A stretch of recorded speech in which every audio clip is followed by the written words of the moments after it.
Excuse me. Hey there. Sorry, I'm interrupting myself actually, but I want to tell you what this is. This is a free version of the Ezra Levant show. Now, normally it's behind a paywall and you have to become a subscriber to what we call Rebel News Plus to see it. But once a week, we take a show from behind the paywall and put it up so you can see what you're missing.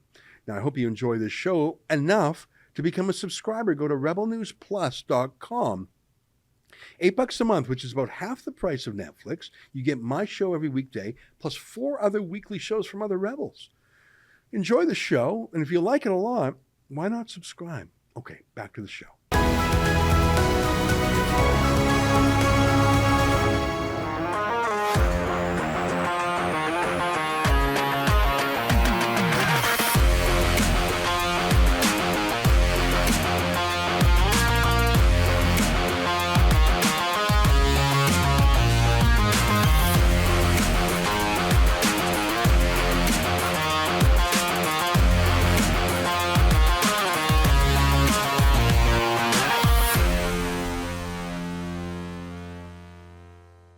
Are things about to get better at our hellacious Canadian airports anytime soon? Well, in a word, no. It's Friday, August 5th, 2022. I'm David Menzies, and this is the Ezra Levant Show. Shame on you, you censorious thug.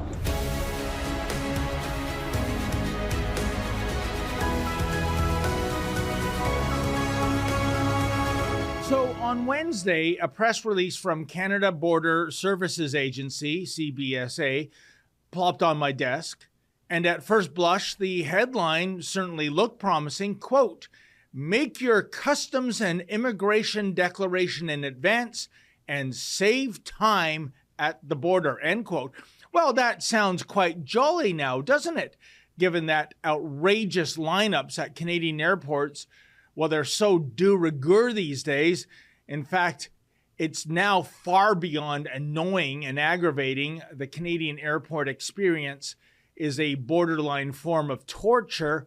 Indeed, as we recently reported, thanks to the various stupefying mandates of the Justin Trudeau Liberals, Toronto Pearson International is the #1 airport in the world. #1 when it comes to the most delayed flights.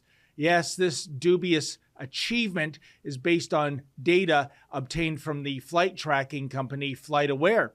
The data covers the period of May 26th to July 19th, 2022. Oh, and FlightAware noted Pearson was #4 in the world when it comes to canceled flights.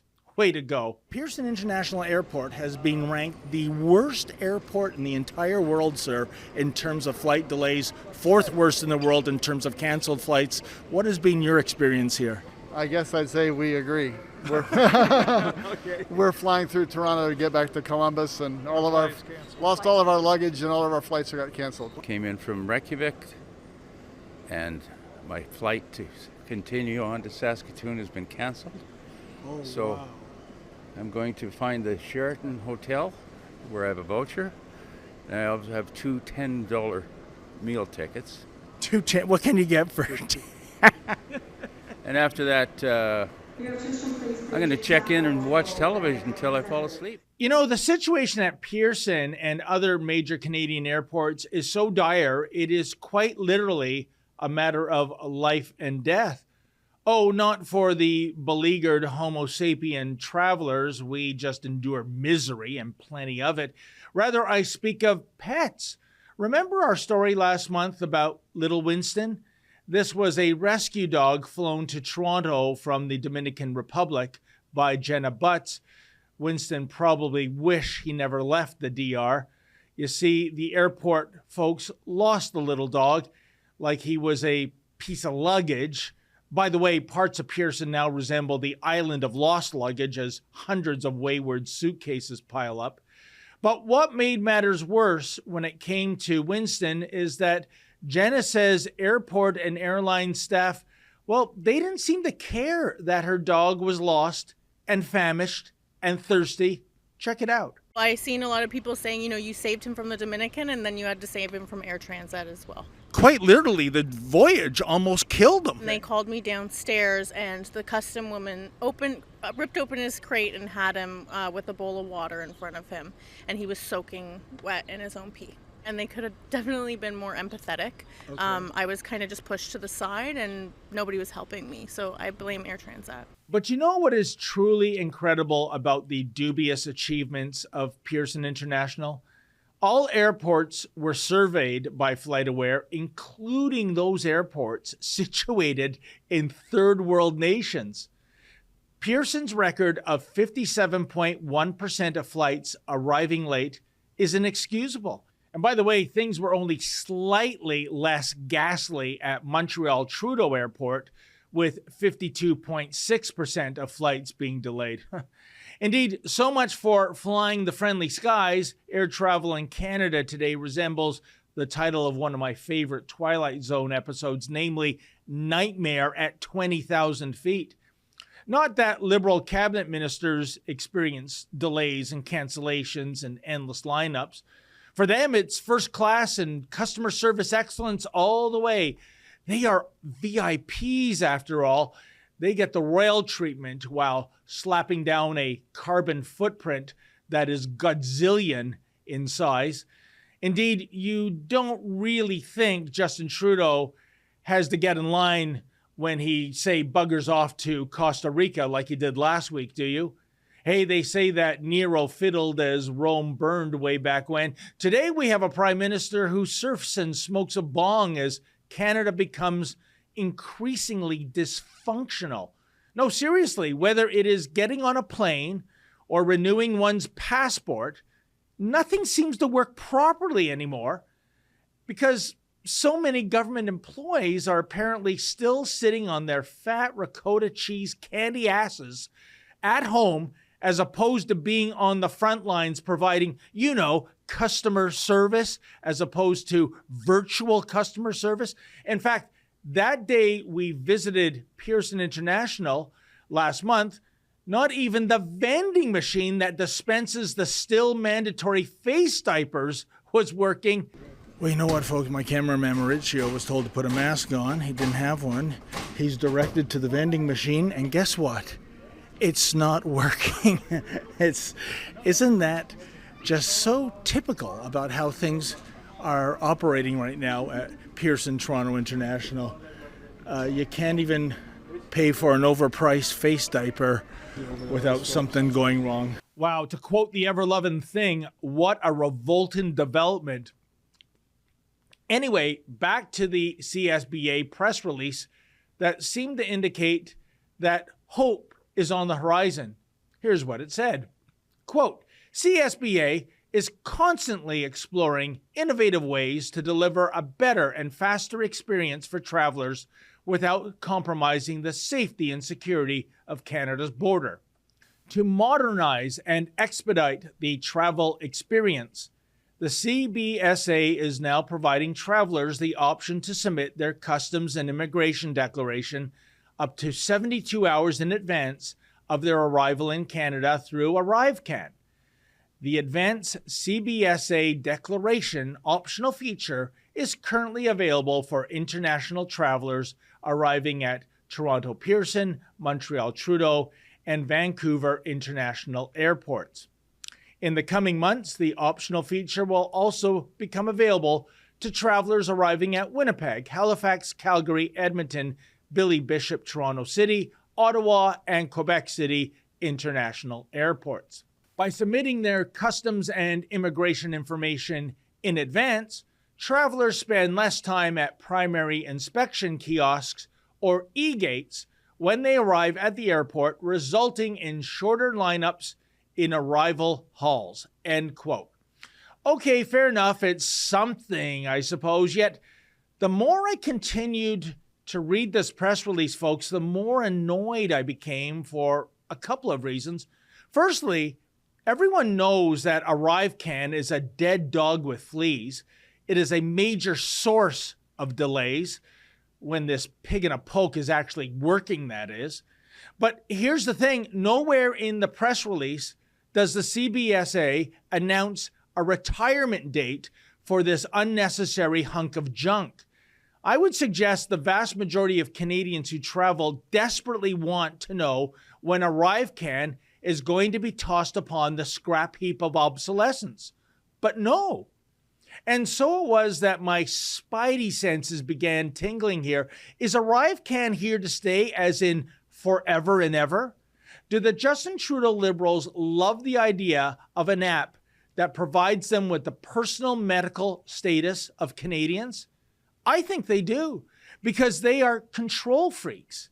After all, wasn't ArriveCAN supposedly to be a temporary measure in terms of dealing with COVID-19? Oh yes, the coronavirus. You see, here's another thing that grinded my gears reading through that CSBA press release. Not once does this agency ever mention COVID-19. Don't you find that odd? After all, it was the pandemic that turned air travel into a god-awful nightmare for all of us in the first place. And while most of the world has returned to a pre-COVID-19 state, well, not so at Canadian airports for reasons that remain unfathomable. But then again, keep in mind that Justin Trudeau is a man who admires the basic dictatorship of China. He actually said that back in 2014 before becoming prime minister. Now, call me an extremist if you must, but I kind of get a sick feeling in my gut when I hear the future leader of a Western democracy saying he admires a communist dictatorship that is becoming increasingly belligerent on the world stage these days. You know, folks, if I ever got a chance to ask one question to the PM, it would be this. With China being ground zero for COVID-19, a virus that has killed millions and caused global economic damage in the trillions of dollars, Mr. Prime Minister, do you still admire China? I think it's a fair question, but don't expect any of the Trudeau-funded mainstream media trained seals to utter such an impolite query. One must never bite the hand that feeds, after all. By the way, the day the CSBA release came out, guess who was gushing over this so-called advancement on social media? Well, it was none other than Public Safety Minister Marco Mendicino. He had this to say on Twitter, quote, "The new advanced declaration feature in the ArriveCAN app, now available at Montreal Trudeau Airport, makes submitting your info quicker and easier. Most importantly, it cuts the time spent at the kiosk by a third," end quote. Really? Does anyone believe that? A 1/3 reduction in wait times? As we've demonstrated in recent weeks, Marco Mendicino is such a compulsive liar, he actually makes sneaky Patrick Brown blush. Mendicino still clings to the outrageous lie that law enforcement agencies asked the federal government to enact the Emergencies Act, even though there's not a single police chief in our great Dominion that will confirm this supposed fact. So when Mendicino gets giddy over the supposedly new and improved ArriveCAN, sorry, I'm not buying what the Right Honorable Pinocchio with a portfolio is selling. After all, this is a shyster who would spit in your face and have the chutzpah to tell you it's actually raining. In any event, earlier today, a press conference was held by Deborah Flint. She's the president and CEO of the Greater Toronto Airport Authority. This is the entity that runs Pearson. And there was a whole lot of blather about future improvements coming to Pearson, hopefully before the second coming of Christ. The press release issued at the event also bragged about current achievements. I use air quotes there, folks, because one achievement was this, quote, "Last week across the airport, 44% of all flights were on time," end quote. Wow, 44%, you say? Hey, let's have a ticker tape parade. You know, if a baseball player was batting .440, he'd be the best slugger in the game since Ted Williams. But for a business to achieve a 44% success rate, sorry, that's a failing grade. In any event, here are the questions I asked Ms. Flint I thought the queries were clear and concise. As for Miss Flynn's answers, I'm not sure she actually provided any tangible answers. Here, check it out for yourself. Thank you for your time, Ms. Flint. David Menzies with Rebel News. Ms. Flint, on Wednesday, the Canada Border Services Agency issued a press release about alleged improvements to the disastrous ArriveCAN app. But the press release was ominous for two reasons, I think. One, there was absolutely no mention when the ArriveCAN app is going to be retired. Secondly, there was no mention of COVID, which is the ostensible policy reason for having the ArriveCAN app in place in the first place. Therefore, the conclusion is it looks like the Justin Trudeau Liberals want ArriveCAN to be a permanent fixture for Canadian air travel. And my question to you is, are you lobbying this government to get rid of this lousy app so that this airport can finally start to function as it should be? The federal government is responsible for health and security and border screening policies at this airport. We absolutely have a seat at the table with the government to talk about how those policies and practices affect the airport and how we can work more effectively together to improve the passenger experience, to decrease the processing times, and to increase the ability for passengers to control their journey. What we've seen along the way is that the health requirements that were previously in the airport, arrival testing taking place here, requirements for employees, that those have been removed. And we've seen an incredible change in the efficacy of processing as a result. As I shared earlier, I believe that the future can be more digitally enabled. I will say that I am pleased to see that the ArriveCAN has been adapted to include the customs arrival function so that it eliminates the time that an individual is spending at a kiosk in the airport. The individual did not used to spend time at a kiosk in the airport doing that function. It used to be filled out on paper, and not that that was a great solution, but it kept it out of the airport processing space and function. So with that addition, we've seen a significant reduction in processing time with the adaptation of those mobile tools. What the mobile tools in the future are remains to be seen. But what I'm advocating for is the airport of the future to be digitally equipped with mobile-enabled tools, biometric tools, and modern screening functions. Pearson is the absolute worst airport in the entire world in terms of delayed flights. You're the fourth worst for cancellations. What's really troubling is this report includes data for airports that are situated in third world countries. In addition, the lineups here are outrageous. There are literally tons of lost luggage. There are people who have had their animals almost die due to dehydration because they got lost. Not that it seems that the staff here cares about that. My question is, because Pearson is a mismanaged mess and an international laughingstock, has any GTAA employees been fired? Or indeed, Ms. Flint, have you even considered tendering your resignation? I'm joined here by a representative group of people that reflect the unwavering commitment to make this airport better. Everything that you've said about the passenger experience here, I take to heart. I take accountability. I am deeply committed to making sure that the passengers have a great and reliable experience. And as I've led the airport to be one of the top airports in the world, I'm committed to making sure that we rise back to that status once again. Toronto Pearson is very unique, and this is not uniquely to Toronto Pearson. We are in a significant transitionary environment coming out of a global pandemic that's quite not over as of yet. And so we're working through those issues. We have an incredible strength in leadership in the industry, one that is going to give us the confidence that we can move this airport back forward. But the strengths of being the sixth most internationally connected airport in the world, and the complexity that comes along with that. 2 borders within our airport facilities, being the largest airport in Canada. These are all significant strengths for the future, but they are also challenges in the immediate. When I think the stories will be told that we rose from the most challenging situation of airports across the world back to the greatest heights. And I'm committed to making sure that happens. You know, folks, I think Miss Flint is potential Liberal Party of Canada material here. You know, blather on forever without actually saying anything. There is no planet blah, blah, blah, blah, blah, blah, blah.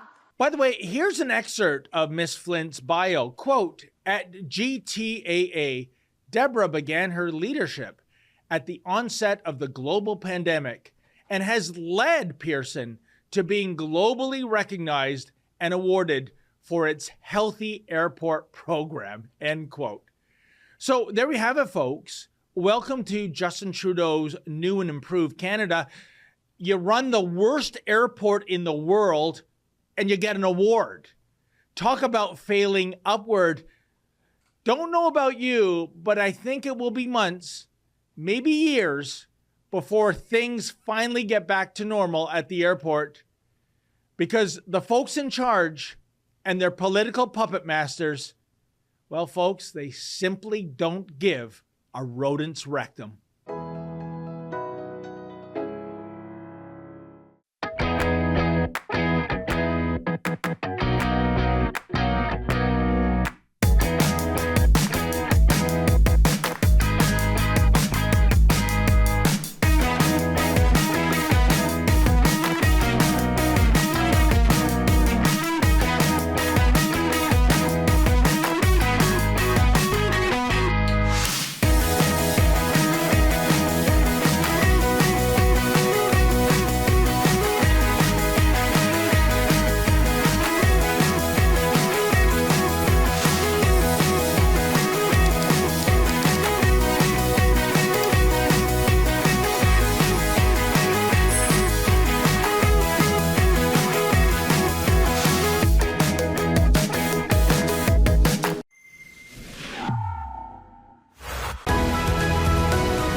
The Jewish-Russian Community Center is located in North Toronto, but on several occasions recently, video surveillance indicated that an individual was trying to break into the center. While he damaged the building's front facade, he never was able to actually break in. Perhaps the man was motivated by anti-Semitism, or maybe he was just a garden variety thief who reckoned there were valuables to pilfer from inside the building. But here's the real story, folks. When Rabbi Shmuel Neft reported these incidents to the police, incredibly, the cops at 32 Division, they simply couldn't be bothered to take this matter seriously. But why? And joining me now is Rabbi Neft for more on this story. Hey there, Rabbi, how are you doing? Good to see you, David. Great. So first things first, in the beginning of your quest for justice, as I understand it, you were put on hold for more than 2 hours? Is that correct? Yeah, so when we finally got a hold of the security footage and that showed the incident, which was, by the way, the third of a series of incidents, second break-in, but a third incident involving the same individual. By the way, she's a woman, apparently. The police called me back today and they told me they found who it is, but we'll get to that. So I found the footage. I was ready to hand it over to the police, and I called as soon as we were able to download it. I called 32 Division to the non-emergency hotline, and yes, like as you said, I stayed on hold for just about 2 hours. I managed to pray in the afternoon services and evening services, as well as go out to dinner with a community member, all while on hold with the Toronto Police Service. Unbelievable. And then when you actually got to speak to them, I understand they were very nonchalant about what was happening. Is that correct? The truth is that I never really reached them in a direct way. I gave up at about 10, that was last Thursday, the 27th of July. I pretty much gave up on the phone call and drove to 32 Division, which is not so far away, on Yonge Street, and thinking that I would be able to get their attention in person. And I was basically told that number one, that the system that they have is that non-emergency reports go exclusively through the phone line, the hotline. Emergency things obviously go through 911, and they couldn't do anything for me there at the scene. And basically, I was trying to be a little stubborn, so I was trying to maybe see if I could do anything. I said, I was on hold for 2 hours. Yeah, we know you might be on hold for 2 hours, 3 hours, 4 hours. So why is that? I said, he said, frankly, we're understaffed right now, which is mind blowing. And basically, 10:30 at night, he said, get back on the phone, wait until they answer, and then you'll be able to report the crime. And that's when I decided I'm going to take other measures in trying to get the attention of the police department. And Rabbi Neff, I can understand why you would be sensitive to this kind of attempted break-in at your community center. We were talking off camera. You came to Toronto from New York, and of course, my producer and I, Efren, we went down to New York in 2019 when there was a horrible spike in anti-Semitism. It would be people basically looking like you, walking down the street, minding their own business and getting sucker punched or worse. And of course, your hometown, Pittsburgh, in 2018, that was the scene of that horrible synagogue attack there. So when someone is coming, perhaps even weaponized, we don't know, you can't tell from the footage, it is cause for concern. And quite frankly, I'm scratching my head why the police were so nonchalant about this. Right. So I'm saying ultimately, you could tell by the footage that this wasn't a hate crime. We have to be real with ourselves. What is a hate crime? What is not a hate crime? Hate crimes are not rare anymore in the city of Toronto and its surrounding areas. Let's start with that. The level-headed observer could see that this was an attempted theft, and the police department called me, the lead inspector of 32 Division. By the way, I have to make mention that after all the noise we made, 32 Division was on the job, on ball. The detectives calling me almost daily, updating me. I have the lead detective's personal cell phone number. We were in touch about things throughout the week. And then when I finally found footage of the first and second incidents with this individual, the next day, I called him that night, Wednesday night, Thursday, yesterday, I had an officer bright and early to come pick up that footage. So they've been on the ball ever since we made a lot of noise. But like you said, David, we don't take these things lightly. This is not a community center. This is not just a community center. It happens to be a synagogue. This is the heart of the local Jewish community. And look, historically, Jews have a long-standing trauma of feeling vulnerable throughout history. Before in the old countries, whether it was in Europe or whether it was in the Middle East, Jews were mistreated all over. And coming to Canada and coming to North America in general, but especially Canada, which is always a place people, Canadians tell me that Canada's better than the United States of America, even though I'm American, so I'll stay out of the conversation. But people say, it's safer in Canada.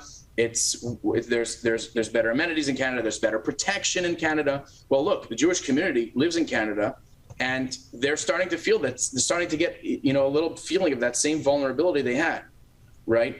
Especially JRCC stands for Jewish Russian Community Center. We work primarily with Russian-speaking Jews, people who grew up, at least the older generation already, grew up under the thumb of the KGB. Their upbringing was, the police are not for you. The police are against you. That was the existence of the police back then. They come to Canada. The police, they're taught that the police are supposed to protect them, and they feel even a little bit, but a breach in this feeling of protection, and that starts to spark up all of those old traumas again. Of, are we really protected? Is this really our home? Are we really safe here? Our case, obviously, attempted theft, but this person came here once, came here twice, and came here 3 times. They were targeting the synagogue for whatever was inside, whatever she wanted to get, and at a very, at least superficial level, we would feel this lack of attention from those who we felt, at least. And now that, like I said, they were on the ball, but then we were feeling vulnerable. I said to the officer at 32 Division, I said, you're sending me home now, and I have to go to bed thinking that this person is going to come back another time, and now this person is smartened up and knows what works and what doesn't work. So then when she actually gets into the building and starts stealing things and runs out, and I find out about it, so she's already way gone with all of my stuff, then I'm going to call you. Then you're going to come a little faster, and then you're only then you're going to take care of it. And that, that's no way to live. We're not in Chicago. We're not in Detroit. We're not in New York. We're in Toronto. Well, Rabbi Neff, I'm glad at least the police, as you said, are now treating this more seriously than at the beginning. But I want to talk to you about another issue, and it seems to be the double standard when it comes to hate crimes or alleged hate crimes. A few years ago, it might have been just before you moved to Toronto, Rabbi, we had a Muslim schoolgirl who claimed that her hijab had been shredded by a man with scissors, an Asian man.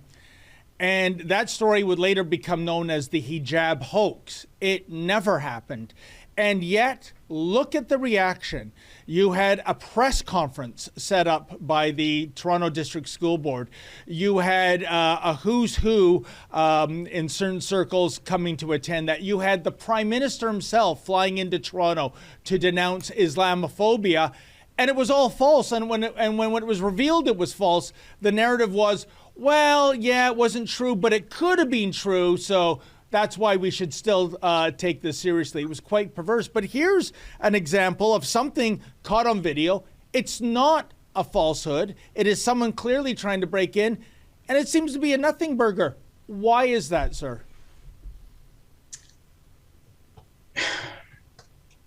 Canadian culture, as far as I've observed, as somewhat of an outsider on the inside, there's this hesitancy to offend people.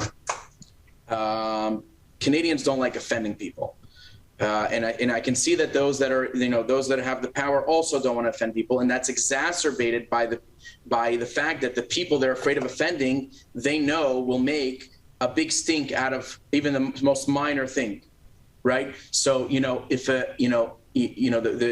a bunch of anti-Semitic pro-Palestinian protesters rock up to a Jewish business like they did last month in Thornhill, those same people will criticize the police who came and responded as being Islamophobic for getting in their way, right? And so this sort of pleasing the loud crowd is what's kind of happening, and you see it. I'm saying the thing is you will not ever see in this city or pretty much anywhere else Jews rioting, Black Lives Matter style, because they're being underhanded by their governments. That doesn't happen. And everyone knows that. We're not that kind of people. We're not a victim mentality people. We're people that adapts. Sometimes we have to adapt with force, and that's why you have the modern state of Israel that has a strong army, and that, as you said today in the news, Israel's being now attacked in response to their preemptive attack, knowing that someone's going to attack them, and yet they're the ones that are being shamed for it. So everyone knows that it's not the Jewish mentality to play victim, and therefore you could say that we're a bit pushovery. So if it's between offending someone that's a pro-Palestinian protester that's going to make a big scene that the police are Islamophobic, or the Jews that are going to, as we say, kvetch about it, and maybe they'll put pressure in other ways, but they're not going to scream and yell and break windows and things. So that's what they go for.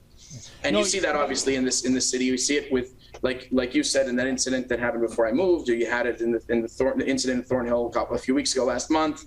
You have all these incidents that involve hate against the Jewish community. You see that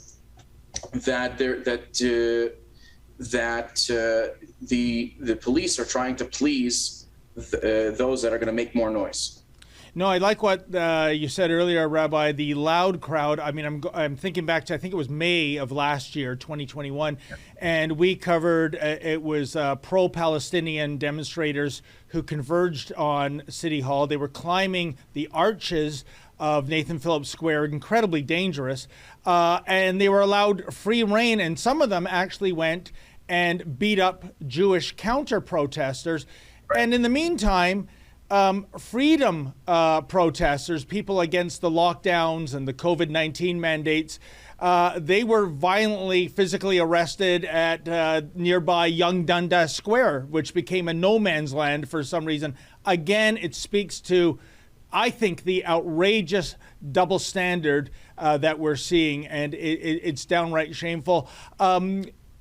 Last question goes to you, Rabbi. Where do we go from here? Obviously, you're, I guess, keeping a keen eye on the video surveillance, but is maybe law enforcement doing drive-bys, surveillance, what have you, to see if they can catch this culprit?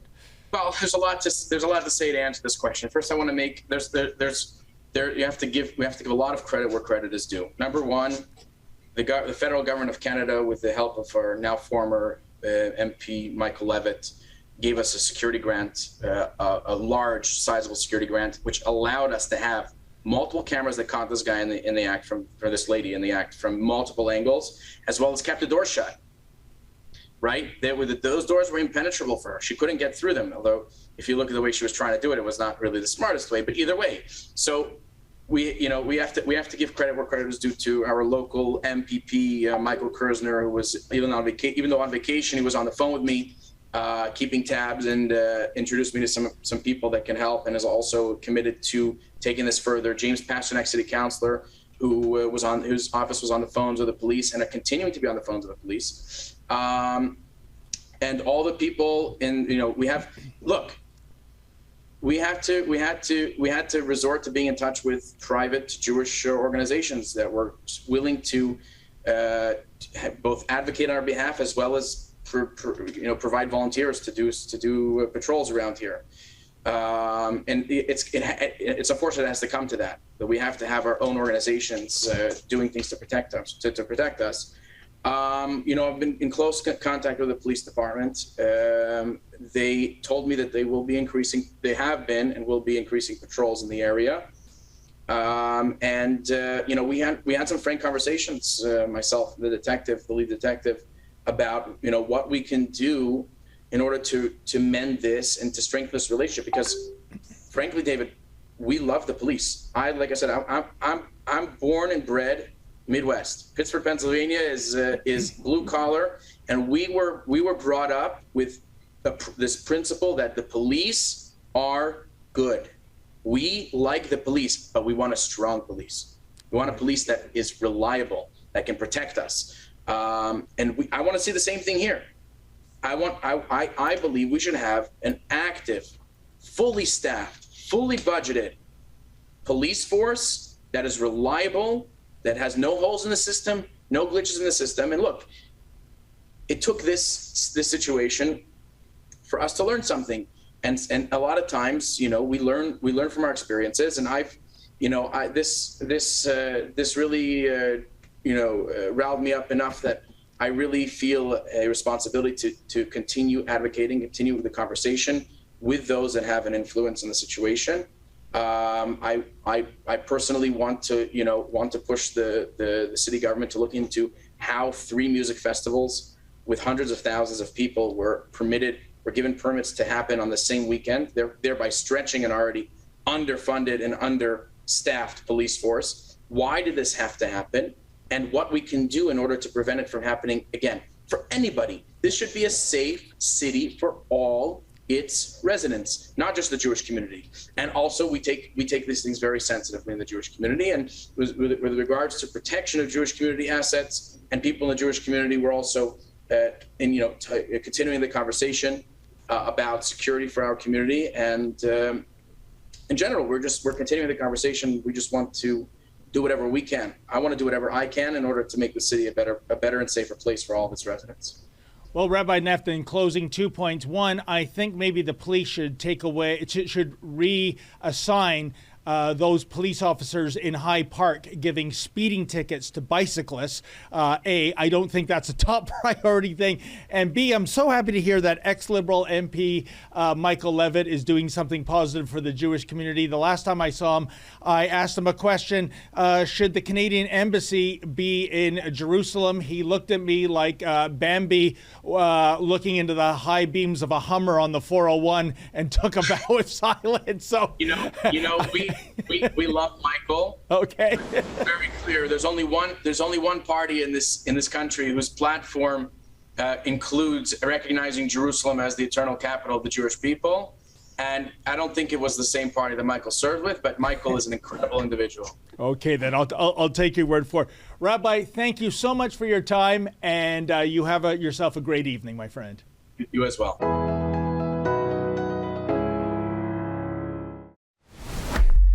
My mug? I know. It's pretty cool. So is this hoodie I got on, and you could have it on too if you check out our special website at rebelnewsstore.com.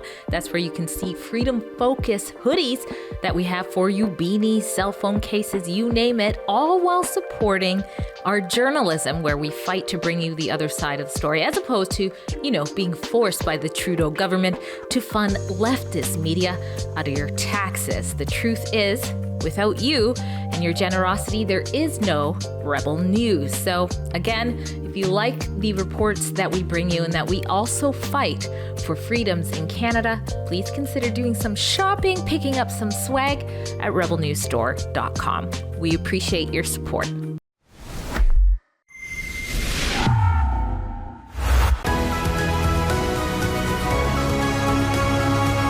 Well, folks, a lot of response came in regarding my interview yesterday with Chris Soda. He's the Windsor resident who is hoping to run for council in Ward 2 at the city of Windsor. And he was originally told that unless he was fully vaccinated, he would not be allowed to run as a candidate. Absolutely unbelievable. In any event, Sean, 1973, writes, "The reason for the jab is most likely to keep the rebels and conservatives out of the political realm. They want yes people in office.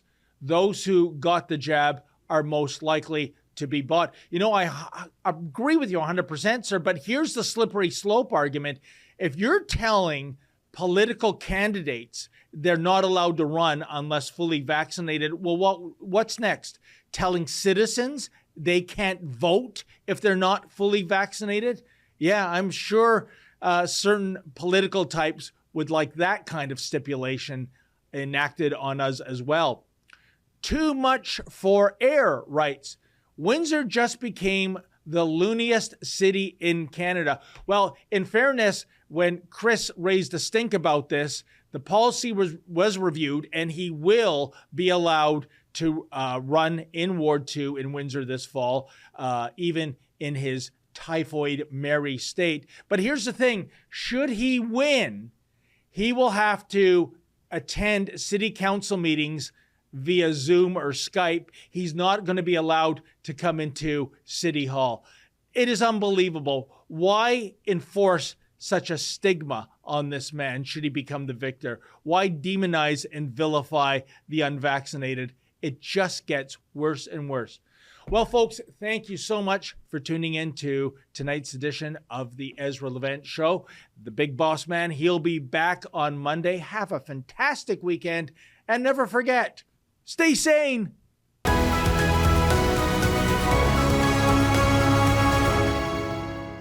Hey folks, check out the newest arrival to the Rebel News Store. Yes, F is for Fidel and F is for father. I mean, could it be? Yes, half this photo, the colored half, is Justin Trudeau. The black and white half is a young Fidel Castro. Wait now, or is it vice versa? It's so confusing. I'm a huge Forensic Files fan. Wouldn't it be great if we could have piece of Justin's DNA and a piece of Fidel's DNA and put the rumor to bed once and for all? But in the meantime, we'll just have to walk around wearing this shirt, hinting at a great Canadian conspiracy. Or is it? In any event, if you want to get this shirt, folks, go to the Rebel News Store and check this out. Type in our new discount code, that's SUMMER, SUMMER, and if you buy 2 unisex t-shirts, you get an additional one for free. What a deal. Like I said, Justin Trudeau, Fidel Castro, as they used to say on the ABC detergent ads, Can you tell the difference? I can't tell the difference.